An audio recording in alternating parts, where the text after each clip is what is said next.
Bonjour, dans le cadre du DIU NSI, cette présentation porte sur le paradigme objet avec trois questions auxquelles on va tenter de répondre. La première, c'est qu'est-ce qu'un objet? D'un point de vue conceptuel, on va donner une définition pour bien comprendre ce que c'est.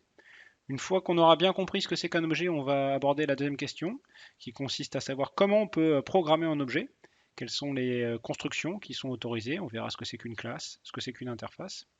Et on finira sur cette notion d'architecture orientée objet qui nous permettra d'un peu mieux comprendre les avantages de cette programmation. Alors, qu'est-ce qu'un objet? Un objet, c'est une entité à part entière, hein. C'est vraiment un individu qui va proposer plusieurs traitements. Ça, c'est intéressant parce que si vous avez bien compris le paradigme fonctionnel, un traitement, ça sera une fonction. Eh bien, notre objet, il va proposer plusieurs fonctions aux autres objets, en fait, à son environnement. L'autre chose importante, c'est que l'objet a ses propres données. Donc, on va considérer qu'un objet a sa petite base de données à lui seul. On appelle parfois ces données l'état de l'objet. Et donc, du fait, les traitements que va proposer l'objet pourront modifier les données de l'objet. Enfin, un objet, il faut bien comprendre que ça existe à l'exécution. Quand on parle d'un objet, on parle de l'état de la mémoire à l'exécution. Donc si jamais on fait une représentation très schématique de la mémoire, eh bien on aura dans la mémoire des objets avec bien sûr les traitements qui sont accessibles via cet objet et surtout l'état. En fait, les traitements, ils sont pas ça, mais c'est pas bien grave. Surtout l'état, donc les données associées à l'objet. Et si jamais on a deux objets, ce qui est très important, c'est qu'ils ne peuvent pas partager, vous le voyez dans ce petit schéma, ils ne peuvent pas partager de données. Donc c'est important de bien comprendre cela. Donc c'est vraiment une entité à part entière qui existe dans la mémoire. Alors, qu'est-ce qu'un objet? Si on donne une définition un peu plus rigoureuse de ce qu'est un objet, on va considérer qu'un objet est caractérisé par trois éléments. Tout d'abord, une identité unique. Chaque objet est identifiable et a sa propre identité. Alors j'utiliserai ce petit schéma là pour représenter un objet. Voilà, là on a un objet. Et ici, c'est l'identité de l'objet. Alors je peux lui donner un nom ou un numéro. Voilà, là c'est mon premier objet. Donc il est identifiable maintenant. Il s'appelle numéro 1. Ensuite, un objet a des données qui lui sont propres. Donc j'utiliserai ce petit symbole pour montrer que c'est vraiment une petite base de données. Ce sont les données de l'objet. Et enfin, un objet propose des traitements. Donc les traitements, ils sont ici. Voilà, et il y a une petite bulle pour vraiment exprimer le fait que ces traitements sont proposés aux autres objets. Et on verra très rapidement que les autres objets peuvent demander à cet objet de réaliser un ou plusieurs de ces traitements. Prenons un exemple concret et relativement typique d'un objet, la pile de caractères. Donc c'est un objet qui va stocker une pile de caractères et qui va permettre aux autres objets d'ajouter, d'empiler ou de dépiler des caractères. Donc je vais utiliser la représentation schématique que j'ai fait juste avant, et donc il faut caractériser cet objet. Donc déjà il a une identité, pardon, je vais l'appeler pile 1, donc voilà, hop, pile 1. Et ensuite, il doit avoir une donnée, voilà, donc ça c'est sa base de données. Et sa donnée, ça va être une liste de caractères qui au début est vide. Donc là, je peux faire un espèce de tableau, voilà, dans lequel il va stocker les caractères. Ensuite, il va proposer ici trois traitements. Le premier traitement, ça va être empiler un caractère. Pourquoi pas push, voilà, hop. Alors, ce sont des fonctions, hein. Dépiler le dernier caractère, pop, et savoir si la pile est vide, is empty. Donc là, on a un objet typique avec les trois éléments qui le caractérisent, l'identité, les données et les traitements. Alors, est-ce qu'un objet qui n'a pas d'identité, donc sans identité, est-ce que ça reste un objet, hein? On raille l'identité parmi les trois éléments qui composent un objet. Est-ce que c'est toujours un objet? Alors le point important quand un objet n'a pas d'identité, c'est qu'essentiellement, il n'y a aucun autre objet qui pourra lui demander de réaliser des traitements. Euh, mais bon, ça c'est pas bien grave parce qu'à la limite, lui par contre, il peut demander des traitements à d'autres objets hein, s'il les connaît. Donc à la limite, personne ne pourra contacter cet objet, mais lui, il pourra contacter l'autre objet. Donc ça peut arriver dans certaines applications. On va pouvoir construire des objets anonymes en fait. En quelque sorte, on s'en fiche de savoir quelles sont leurs identités. Et ces objets vont réaliser des traitements. Donc on parle ici de traitements plutôt autonomes. Et ils vont questionner les autres objets. Donc c'est possible. C'est pas la définition fondamentale de l'objet, mais à la limite, un objet qui n'a pas d'identité, c'est quand même un objet. Alors maintenant, un objet qui n'aurait pas de données. Il n'y a aucune donnée, est-ce que ça reste un objet? Voilà, donc je supprime ici les données de l'objet. Pof, il n'a pas de base de données. Est-ce que ça reste un objet? Alors cet objet-là, il a une identité, il a des traitements, donc ça veut dire qu'il y a d'autres objets qui peuvent lui poser des questions, il peut y répondre. Mais en fait, il n'a pas d'objet. Donc ces objets-là, on les appelle les objets stateless. Ce sont des objets qui n'ont pas d'état, mais qui proposent des traitements, hein. Donc ça, c'est assez fréquent en programmation, en fait. On va faire appel à ces objets-là pour réaliser des traitements. Ça ressemble un petit peu à des fonctions, hein, si on peut le dire autrement. Et c'est fortement utile parce qu'à la limite, ces objets-là, on peut les créer, les supprimer, on peut même les dupliquer pour pourquoi pas partager un peu la charge. Donc c'est assez intéressant. Et ça existe, oui, c'est encore des objets, même si c'est pas des objets classiques. Quand on parle d'un objet classiquement, on dit un objet avec état, donc on dirait stateful.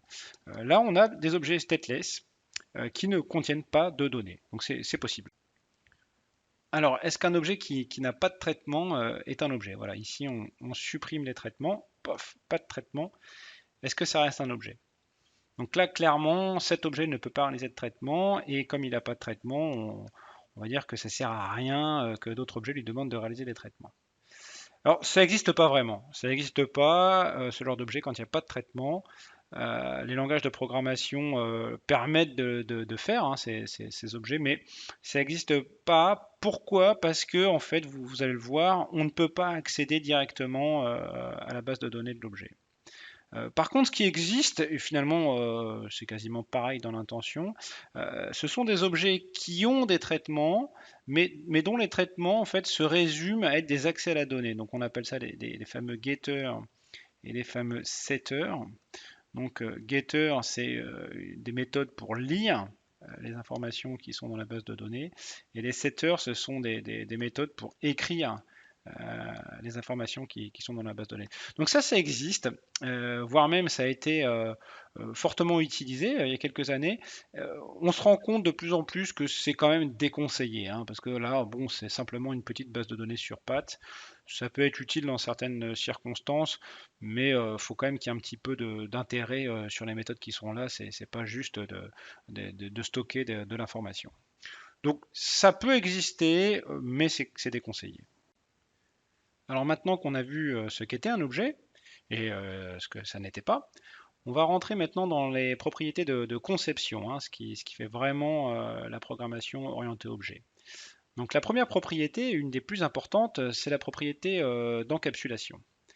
Essentiellement, qu'est-ce qu'on veut dire quand on parle d'encapsulation? On veut dire qu'un objet protège ces données. Donc là, vous voyez, j'ai mis une clé pour vraiment préciser que ce sont les données de l'objet, et il va protéger tout accès à ces données qui viendraient d'autres objets. Donc si on a un autre objet ici, tac, tac, tac, on va le voir, cet autre objet ne peut pas, ça c'est interdit, ne peut pas avoir accès aux données possédées par notre objet ici, numéro 1. Alors, en fait, on va réduire un tout petit peu ces contraintes. Ce qu'on va considérer la plupart du temps, c'est qu'un objet peut laisser, c'est ce que j'ai écrit ici, peut laisser d'autres objets lire ces données. C'est pas bien grave, et quoique, hein, c'est même un petit peu déconseillé.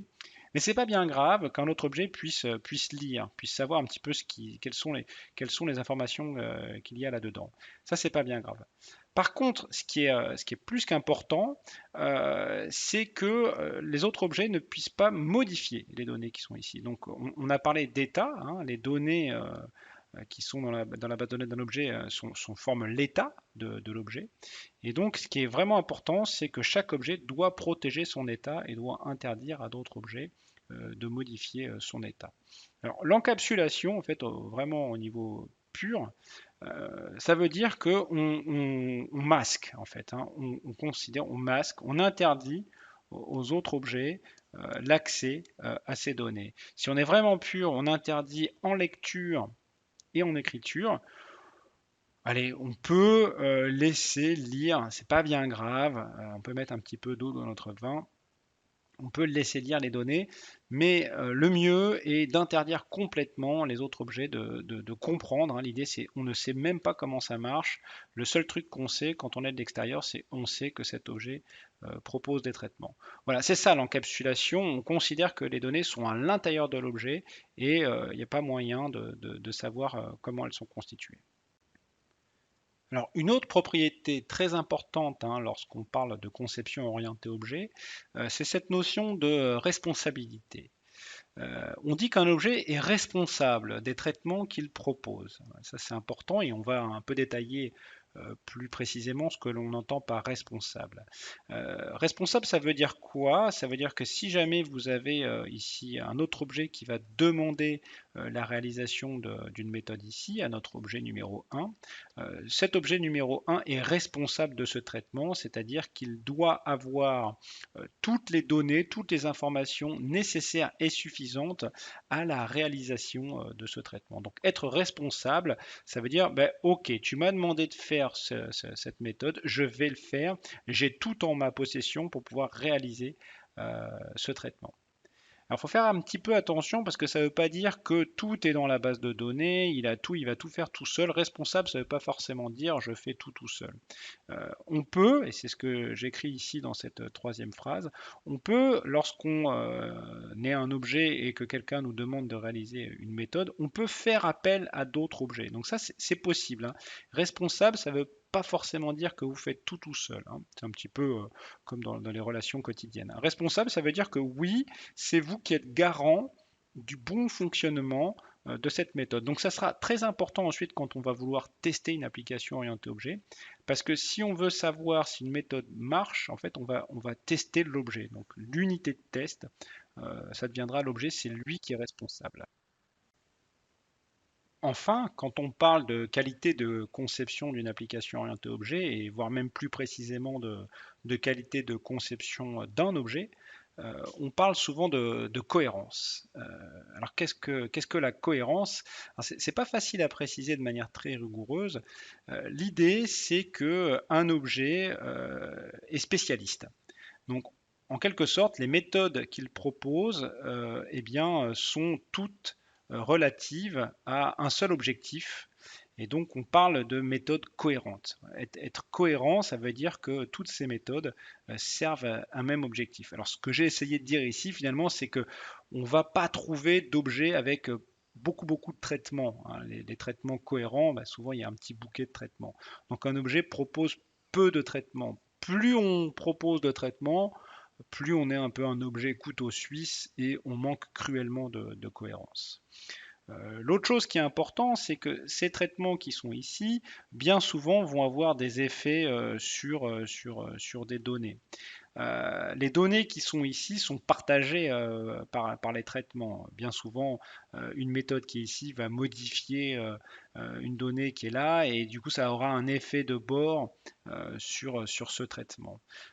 Ce qu'on montre ici, là encore, au niveau de cette cohérence, c'est que si jamais vous avez un objet, et si je vais essayer de le dessiner, si vous avez un objet avec sa base de données, mais que finalement vous vous rendez compte que cet objet, on pourrait le couper en deux. Voilà, je le coupe en deux. Pourquoi je peux le couper en deux? Parce que finalement, les méthodes qui sont là ont une cohérence entre elles et elles vont modifier cette partie de la base de données.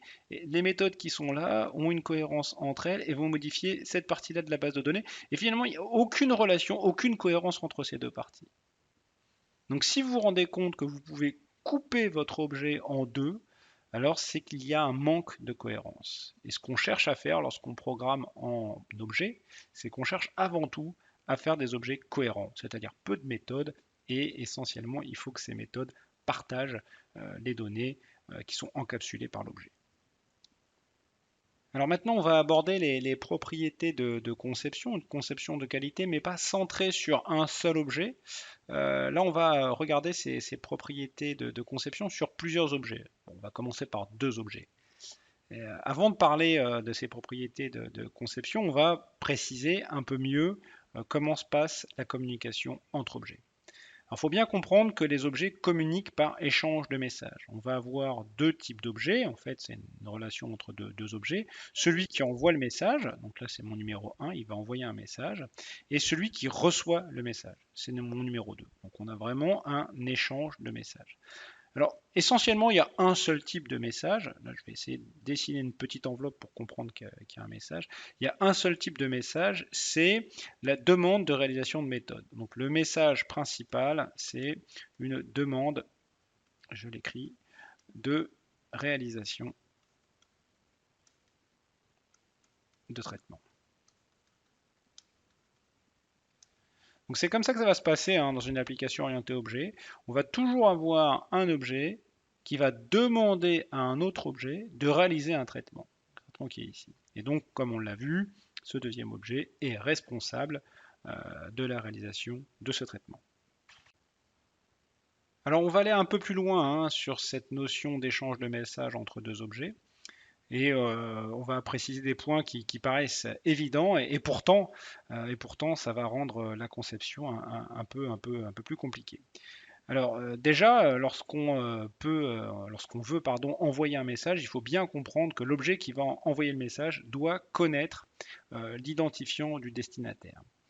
Ça veut dire que si je fais un exemple ici, si j'ai mon objet numéro 1 qui veut envoyer un message à mon objet numéro 2, on a vu que c'était essentiellement pour lui demander de réaliser un traitement, il faut donc que cet objet numéro 1 connaisse l'objet numéro 2. Alors, pour ce faire, on peut imaginer, on verra qu'il y a d'autres méthodes, mais on peut imaginer que dans sa base de données, il a eu à un moment donné l'identifiant de l'objet destinataire. La deuxième chose qu'il faut absolument, c'est qu'il sache quel traitement il demande. Donc essentiellement, ce qu'on peut comprendre, c'est que dans le message, il va dire, moi je veux le traitement, par exemple, numéro 2. Donc il doit connaître au préalable euh, le traitement qu'il veut demander au receveur du message. Enfin, donc ça paraît évident, il va falloir fournir tous les paramètres, toutes les valeurs des paramètres nécessaires à l'exécution du traitement. Alors du côté du receveur, celui qui reçoit le message, ce qui est assez intéressant dans cette notion de paradigme objet, c'est qu'il y a une obligation de réponse.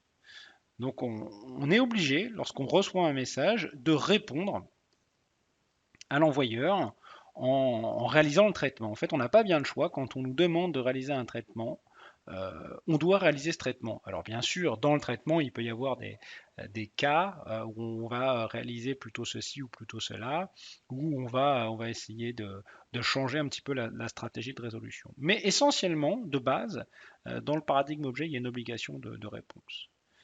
La deuxième chose intéressante, c'est que on ne sait pas, lorsqu'on est du côté de celui qui reçoit, on ne sait pas qui a envoyé le message.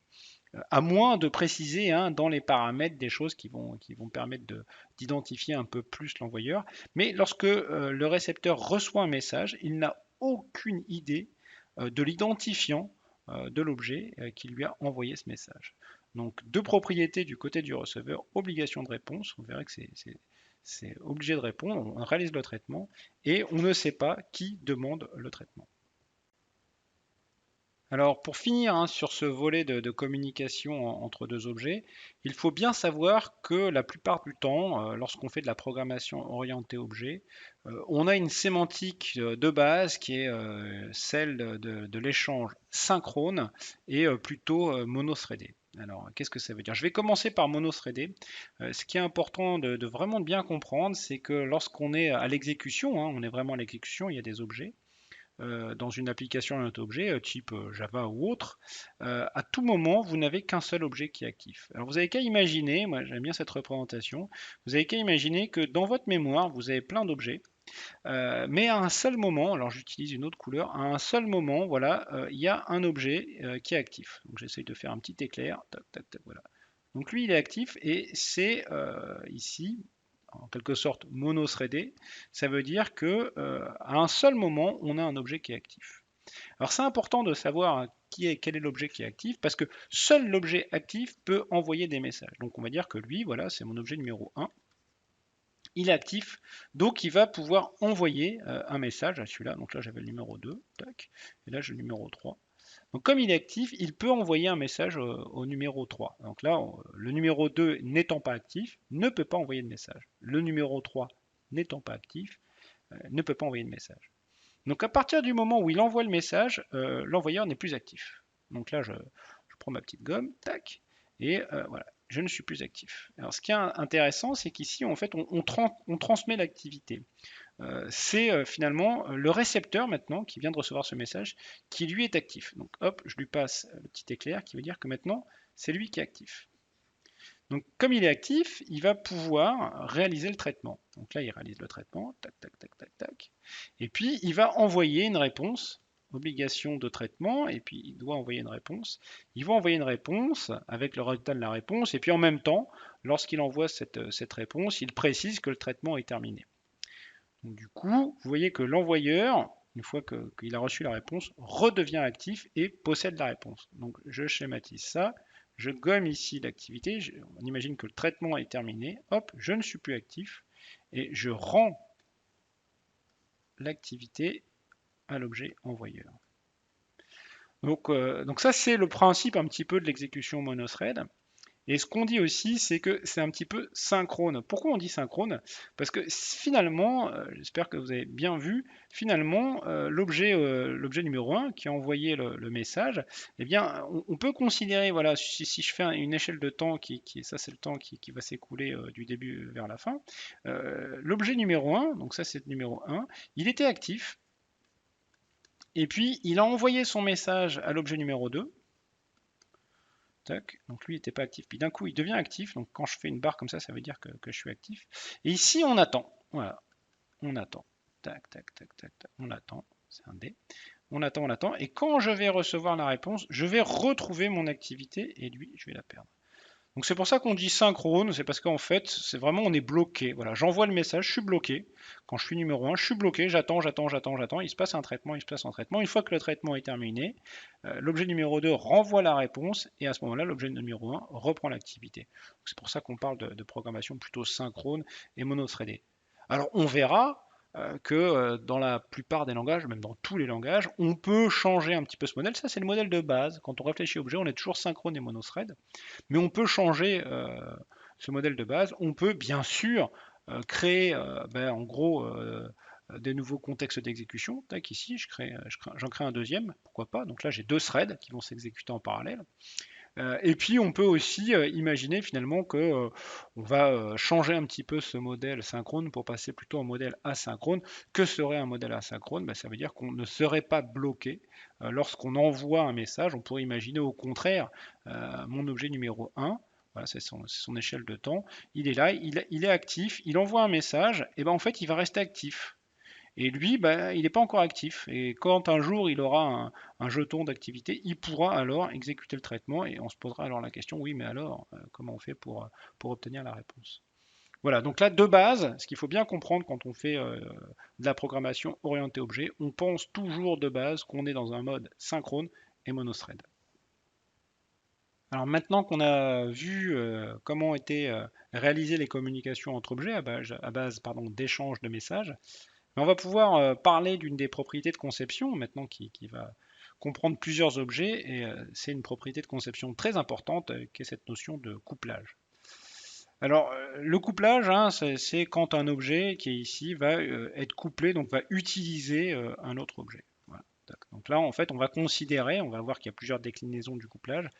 Mais dès qu'un objet est capable d'envoyer des messages vers d'autres objets, on a vu qu'il fallait alors qu'il connaisse la référence. Donc ça veut dire ici quelque part, d'une manière ou d'une autre, à un moment donné, il faudra donc bien que j'ai la référence de l'objet destinataire dans ma base de données là.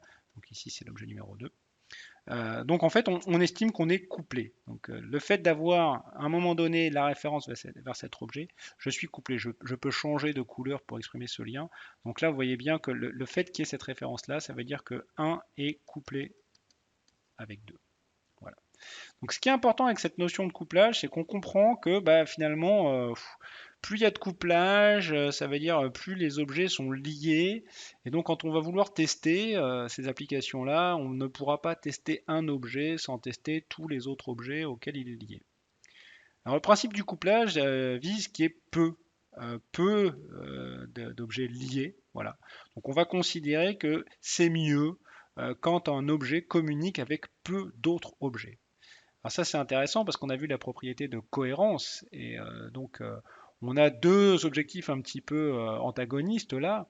Si vous communiquez avec peu d'autres objets, ça veut dire qu'il faut faire beaucoup de choses. Et si vous faites beaucoup de choses, à un moment donné, vous risquez de plus être très cohérent. Donc là, c'est là la grosse difficulté de la programmation orientée objet, c'est d'avoir un équilibre couplage-cohérence, hein. On parle de couplage versus cohérence.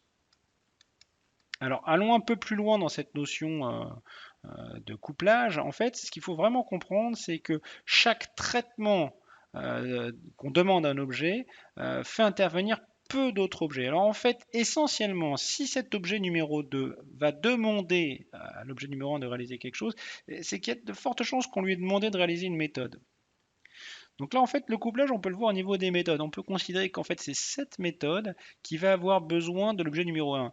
Mais ça se trouve, l'objet numéro 2, il va proposer plein d'autres méthodes qui vont avoir elles-mêmes besoin d'autres objets. Donc, ce qui est assez intéressant avec cette notion de couplage, c'est qu'on peut faire un espèce de graphe de dépendance entre les objets. Donc là, imaginons j'ai un objet, et cet objet va dépendre de cet objet, qui va peut-être dépendre de cet objet, etc., qui lui va dépendre d'un autre, mais peut-être que cet objet dépend de etc., etc. Donc on va avoir une espèce de graphe de dépendance entre les objets, et en fait, essentiellement, quand on parle de couplage, on dit qu'il faut limiter, ça c'est très important, les chaînes. Donc là, vous voyez que là j'ai une grande chaîne, tac, tac, tac, tac, tac. Il faut faire en sorte qu'il y ait des petites chaînes. Surtout, par contre, il faut interdire les boucles. Donc si jamais maintenant cet objet, tac, tac, tac, dépend d'un autre objet qui lui dépend de cet objet, donc là ici vous avez un cycle, et bien là, quand vous avez un cycle, c'est l'enfer à tester. Parce que ça veut dire qu'il y a une méthode ici, peu importe laquelle, hein, il y a une méthode ici qui fait appel à une méthode ici, qui fait appel à une méthode ici, qui potentiellement fait appel à cette méthode-là. Et quand on a ça, eh ben, c'est quasiment impossible à tester. Il faut tester tout d'un coup. Donc là, on n'a plus ce principe de responsabilité, et donc on viole complètement les propriétés de conception objet. Donc voilà, donc c'est vraiment important dans le couplage de faire intervenir peu d'autres objets et surtout de limiter euh, les chaînes et d'interdire les boucles. Alors maintenant, il nous reste à comprendre ce qu'est une application orientée objet et d'abord de savoir comment on peut créer un objet. Alors ce qui est intéressant, c'est de voir que n'importe quel objet peut créer n'importe quel autre objet. Donc on considère qu'un objet, par exemple ici, qui existe déjà, eh ben, peut créer n'importe comment, donc on verra le mot-clé new, hein, bien sûr, mais peut créer un autre objet. Donc ça c'est le numéro 1, et ben celui-là c'est le numéro 2. Alors ce qui est intéressant, c'est que l'objet créateur connaît l'ID de l'objet créé. Donc lorsqu'on crée un nouvel objet, ici 1 a créé cet objet numéro 2, alors on considère en quelque sorte que dans la base de données de l'objet 1, il y a la référence de l'objet 2. De fait, comme on a la référence de l'objet 2, on peut alors l'échanger. Donc on pourrait imaginer ici, pour l'échanger, il faudrait qu'il y ait une méthode, hein, un traitement. On pourrait imaginer un traitement dans lequel on pourrait échanger des références et on pourrait imaginer un objet 3 là, qui est ici, qui va demander à l'objet 1 les références qu'il contient, on lui donnerait la référence numéro 2, et comme maintenant il connaît la référence numéro 2, il peut à ce moment-là contacter l'objet numéro 2. Voilà. Donc ça c'est intéressant, c'est de voir que la création ça se fait toujours comme ça. Il faut au minimum un objet racine. On verra comment ça marche, un ou plusieurs, hein. Et ensuite, ben, les objets, quand ils ont l'action, lorsqu'ils peuvent exécuter des choses, lorsqu'ils font des traitements, ils peuvent créer à tout moment des objets. On verra plus tard de n'importe quel type. Pour la suppression des objets, c'est un petit peu différent parce qu'il y a deux familles de langages. Il y a les langages avec garbage collector, donc en français ramasse-miettes, et les langages sans garbage collector. Donc on va essayer de diviser l'écran en deux. Là c'est avec et là c'est sans. Alors quand il y a un garbage collector, c'est assez simple parce qu'en fait c'est en gros le noyau qui exécute le programme, qui va essayer de savoir, par exemple là j'ai un objet 1, et qui va essayer de compter, qui va dire combien d'autres objets connaissent l'objet 1. Et si personne ne connaît l'objet 1, alors ça veut dire que ben, personne ne peut exécuter les traitements proposés par l'objet 1. Hein. S'il y a vraiment personne qui connaît cet objet 1, personne ne peut demander à cet objet d'exécuter ces traitements. Et si cet objet, il n'y a vraiment aucun moyen qu'il obtienne à un moment donné le processeur, hein, c'est-à-dire qu'il ne va jamais pouvoir exécuter quoi que ce soit, eh bien le garbage collector va se rendre compte que cet objet, il ne sert à rien, et il encombre la mémoire. Donc le garbage collector va le supprimer. Ça se passe comme ça. Alors, ce qui est intéressant avec cette notion de garbage collector, c'est que lorsqu'on supprime un objet, on est sûr qu'aucun autre objet n'a de référence vers cet objet, donc on ne craint pas grand-chose. Alors, les langages qui ne supportent pas ce mécanisme de garbage collector fonctionnent différemment. Et là, en fait, il y a des instructions qui permettent de supprimer carrément les objets. Donc, on a vu le new hein, qui permettrait de construire un objet. Et bah, quand on fait un new, pouf, on peut juste derrière faire, imaginons, une suppression, quoi, tac. Et dans ces cas-là, voilà, je supprime l'objet, tac, tac, c'est terminé pour toi. Alors là, c'est un petit peu plus dangereux, c'est plus compliqué parce que si jamais, voilà, celui-là, celui qui a été créé, c'était le numéro 1. Là, c'est le numéro 1. Hop là. Imaginons d'une manière ou d'une autre, on a une référence vers cet objet numéro 1. Et si lui décide à tout moment de le supprimer, c'est ce qu'on appelle un dangling link, une référence manquante. C'est-à-dire que cette référence, elle pointe vers plus rien, quoi. Donc on va risquer d'avoir des erreurs. Donc voilà, donc c'est plus moderne maintenant d'avoir un mécanisme de garbage collector, mais il y a encore des langages orientés objets hein, qui supportent ce mécanisme de suppression directe. Bien, il ne reste plus qu'à voir ce qu'est une application orientée objet. Maintenant qu'on a décrit ce qu'était un objet, comment les objets communiquaient, comment on crée les objets et comment on supprime les objets. Eh bien finalement, une application orientée objet, ce n'est juste qu'un ensemble d'objets qui communiquent. Alors, une des particularités, hein, c'est que certains objets vont pouvoir communiquer avec l'extérieur. Donc, ces objets vont recevoir par exemple des clics de souris, des clics de clavier, ou bien avoir la capacité d'écrire sur un écran, ou voire même d'envoyer des requêtes sur le réseau. Et donc, bien sûr, il faut une configuration initiale. Voilà, on imagine au démarrage de l'application, on va avoir plusieurs objets. Ça, c'est ma configuration initiale. Lui, je vais imaginer qu'il sait recevoir des événements de l'extérieur et pourquoi pas, il sait écrire sur la console. Et donc maintenant, lorsque je vais appuyer sur certains caractères, sur ma souris ou quoi ou qu'est-ce, il va peut-être envoyer des messages à cet objet, il va peut-être créer de nouveaux objets, etc., etc. Et on va avoir le déroulement de l'application.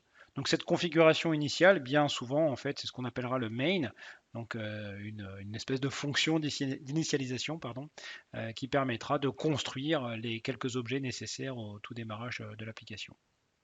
Voilà, on a tout vu sur ces concepts, il nous reste maintenant à passer à la pratique. Donc on a vu tous les concepts de la programmation orientée objet. Alors essentiellement maintenant, quand on va vouloir concevoir une application, il va falloir se poser plusieurs questions. La première question, bien sûr, ça va être d'identifier les objets qui constituent notre application. Donc ça veut dire pouvoir les identifier, hein, ça c'est vraiment important. Définir quelles sont les données qui composent ces objets et préciser quels sont les traitements. Donc ça c'est vraiment les trois choses à faire à chaque fois qu'on va identifier un objet, c'est savoir quel est son identifiant, quelles sont ses données et quels sont ses traitements. Son identifiant va permettre de préciser les relations entre les objets. Lorsqu'on conçoit des objets, il faut bien sûr veiller à ce qu'ils soient cohérents. Ça veut dire, on a bien compris que chaque objet va avoir un but dans l'application. Il faut vraiment prendre en compte cela. À quoi il sert, quel est son rôle par rapport aux autres. Et bien sûr, dès qu'on va comprendre le rôle d'un objet par rapport à un autre, on parlera ici de couplage, c'est-à-dire quels sont les objets qui appellent les autres objets et quelles sont ces relations d'appel entre les objets. Et est-ce qu'il n'y a pas de chaîne un peu trop longue ou de cycle de dépendance entre ces objets. Et enfin, il faudra définir la configuration initiale, ce fameux main, et surtout comment dynamiquement on peut construire ou supprimer des objets, ce qui va faire toute la dynamique de l'application. Donc concevoir une application objet, C'est pas simple du tout parce qu'il y a un équilibre entre le nombre des objets, leur cohérence, leur couplage et comment ils se construisent. C'est toutes les difficultés qu'il va falloir aborder. Et en fait, on fait ça avant même de programmer, parce que la programmation, ça reviendra clairement à écrire dans le code ce qu'on a déjà conçu, c'est-à-dire à décrire les comportements des objets, leur traitement et leurs relations.